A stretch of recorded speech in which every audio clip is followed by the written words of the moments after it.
What's up, SCS? Welcome to another wonderful lesson of distance learning. Hopefully you are learning a lot about Rome and having fun and enjoying your time with distance learning. I just want to take a few minutes today and tell you, share a little bit about the legendary beginnings of Rome. All right, and I do say legendary because this isn't necessarily fact. Okay, this is more of what the Romans believed or how the Romans believed Rome came about. So it started, the legend begins with a man named Aeneas. Okay, now Aeneas was supposedly, he was part of the Trojan War. When the Greeks destroyed Troy in the Trojan War, Aeneas and some of his followers fled. They left the area. And this is all told, this whole legend, this whole trip that he took is explained and told in an ancient Roman text called the Aeneid.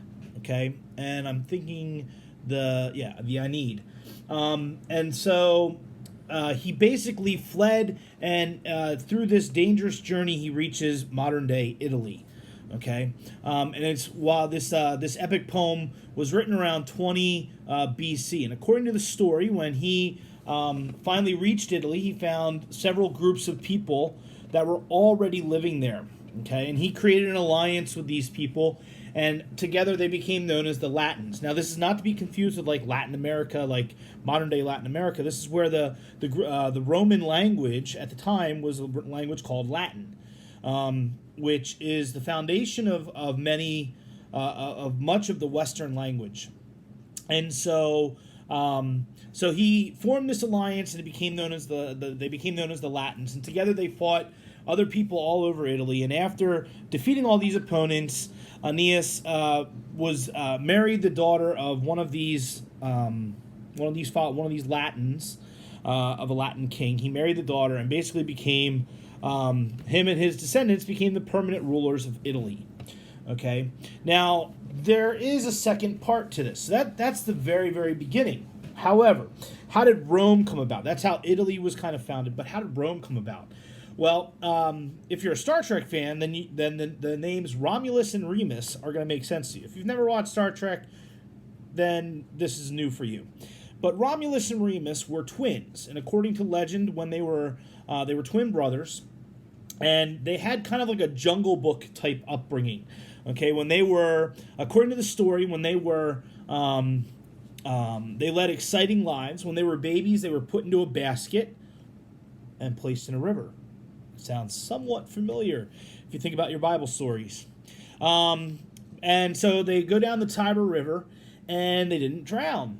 Because what happens? What happens in Jungle Book? Who saves Mowgli in Jungle Book?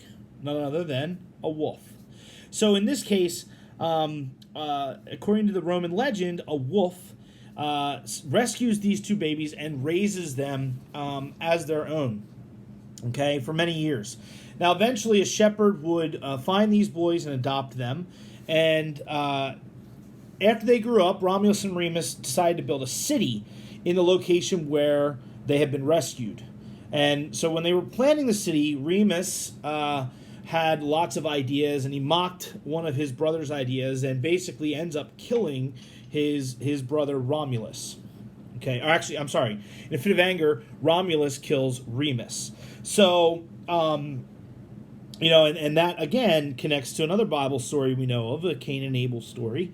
And so Romulus kills Remus and ends up naming the city after himself, Rome.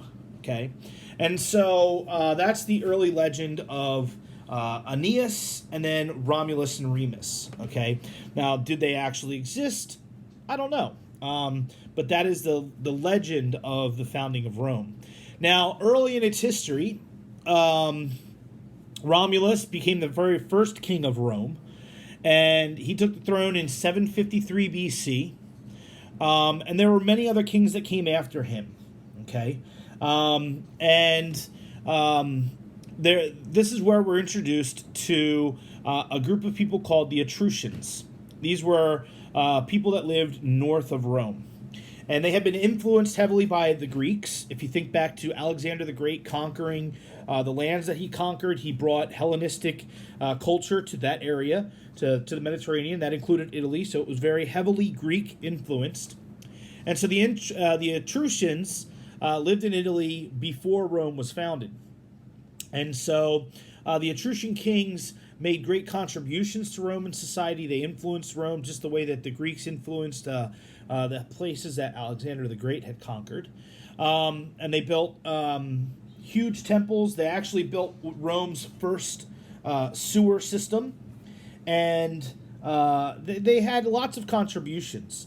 The last Roman king was said to have been a cruel man. Okay, so we have this system of kings. And, you might ask yourself, well, Rome doesn't have kings today. No, they don't.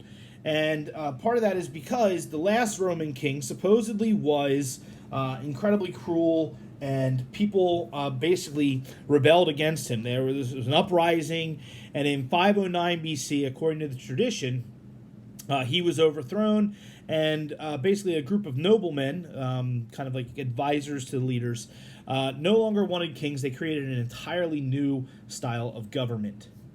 Okay, so moving through our notes, we've talked about the legend. We have Aeneas, we have Romulus and Remus. We're talking about Rome's early kings, the Etruscans. And now Rome basically moves from being a monarchy, which, if you know by definition, a monarchy is a government that's led by a king. Now it becomes a republic. Okay, the nobles elected to create an entirely new system of government. Now remember, when we studied Athens, we talked about how Athens is known as the birthplace of democracy. Very good. I know a couple of you probably said that. Hopefully you're paying attention. Not just on your phone. Okay, so they begin a republic, and a republic is a type of government in which people elect their own, like, governors or leaders to govern them. Okay, so each year they would hold an election and choose new people to be their leaders. Rome was not a democracy. The city and this is to be clear, a democracy is where the people participate in their government and so on. Yes, people are participating in their government, but this wasn't straight up a democracy because only a few people could actually be elected to be in charge. The people being elected were chosen from a very small group of people. It's not like if anybody wanted to become leader, they just could. Okay? It was generally only the wealthy and powerful who were even allowed to be selected. Okay? And other people had little to no say at all in how the government worked. Okay? Now, this led to problems from time to time. Okay? Now, after they created a republic, they find themselves at war. And in times of war, it's important, in times of panic, in times of war, in times of pandemics, it's important to stay calm. And this is a life lesson for us today. It's important not only to stay calm, but to be unified, to have solidarity. And guys, my hope is that you are finding your solidarity within our SCS community. I feel our community has risen to the challenge that has faced us all in the light of this pandemic, and we are unified as the community of SCS. We are unified as followers in Christ, and I think it's important to rely on that unity, on that community when we are in times of need. And the Romans felt the same way. In those times of needs, specifically during difficult wars, they would choose a dictator. Now, typically when you hear the word dictator, you think bad news. Not necessarily, okay? A dictator simply is somebody who has absolute power. Now, typically you don't want to have one person have all of the power, because then how do you take them out of power? The idea behind Rome's dictatorships, though, was to give all the power to one person, allow him to make all the necessary decisions, and then when the time of war or the time of need is over, that dictator basically gives power back to the people, and it goes back to the way things were before. Okay? And so, to keep them from abusing the power, the dictators could only stay in power for 6 months. when the time was over, the dictator would give up his power. One of the very first and most famous dictators in Roman history was a man by the name of Cincinnatus. Cincinnatus was a dictator who was just that. He was a very humble person. He came from humble beginnings, and he gave power back to the people. Okay, he had a loyalty to Rome. In fact, some people called George Washington the American Cincinnatus. And George Washington, during the Revolutionary War, actually began a society amongst his officers in the Revolutionary War called the Society of Cincinnati. And it's also where we have the name Cincinnati, Ohio, the city comes from today. But the Society of Cincinnati was all about, the humbleness of leadership and admiring those people that are in just being able to give power back to the people. Okay, so we run into Cincinnatus, and we have the idea behind Cincinnatus, and he quickly defeated his enemies, and he returned to farming long before his 6-month term was up. And so here you have one of the most powerful men in the world at the time, because the Roman Empire was incredibly powerful, who just decides I'm going to give back the power to the people. Not exactly an easy decision to make, but for somebody with loyalty to Rome, that was the only choice.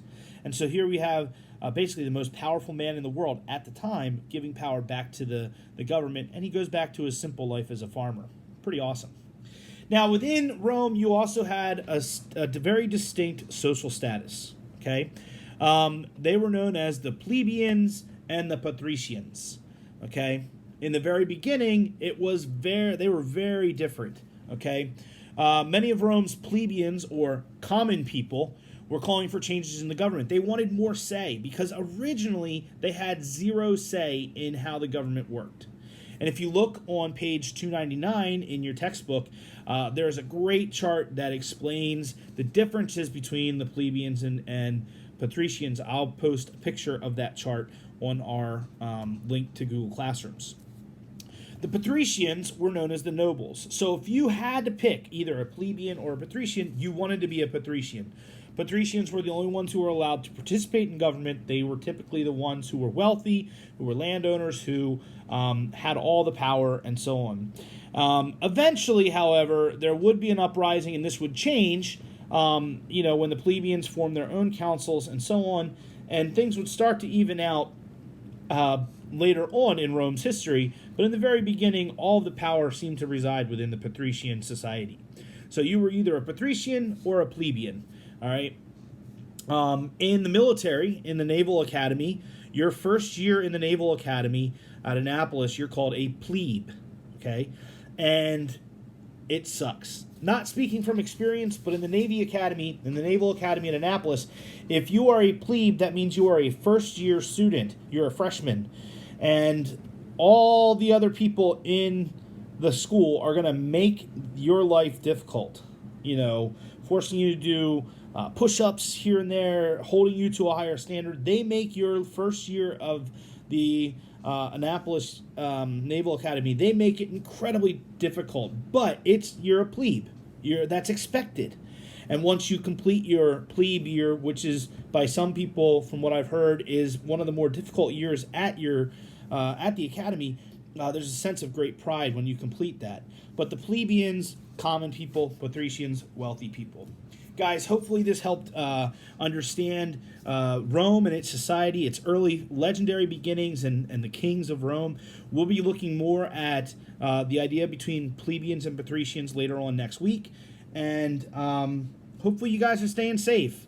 Remember, I have office hours on Thursday. I'd love for you guys to be able to pop in and ask questions, or even just talk and chat and say hi. We need that social interaction, and I encourage you guys just to